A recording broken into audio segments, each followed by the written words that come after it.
Первый информационный представляет. В открытом доступе. У нас нет тайн от своего народа.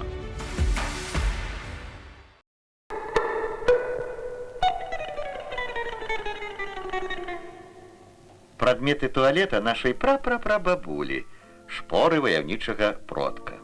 8 стагоддзяў назад тут шумеў горад.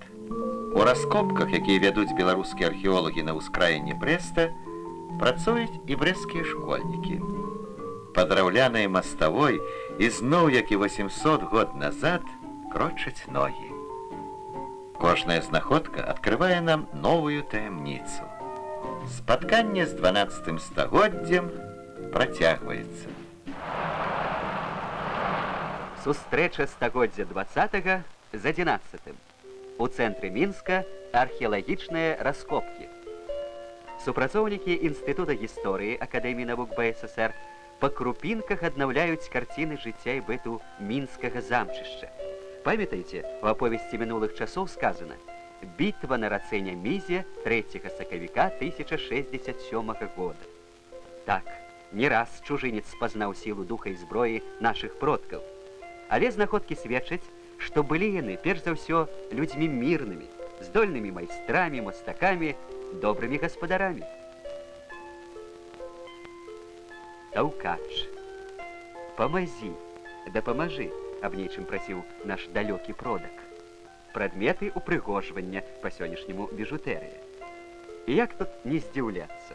Раскопкі вядуцца літаральна ля ганку жаночага магазіна «Алеся».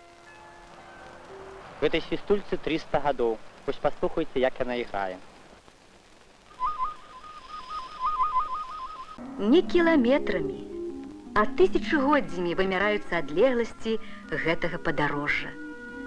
У яго штогод адпраўляюцца піянеры вёскі Камень, што на Піншчыне. Якія пачвары бадзяліся тут 5000 год назад? Ці спраўляліся з імі нашы далёкія продкі, чые стаянкі знойдзены ў гэтых краях? Археалагічны стаж Ніны Сухаверхавай і Жанны Радчынкі 4 гады. Таму ім можна даверыць нават навуковае апісанне знаходак. Можа, на такія кручкі лавілі продкі вось такі сняданак? А гэта знаходка унікальная, адзіная ў свеце. Для чаго служыў гэты амулет, яшчэ прадстаіць разабрацца вучоным, і тады з сучаснікамі загаворыць гісторыя.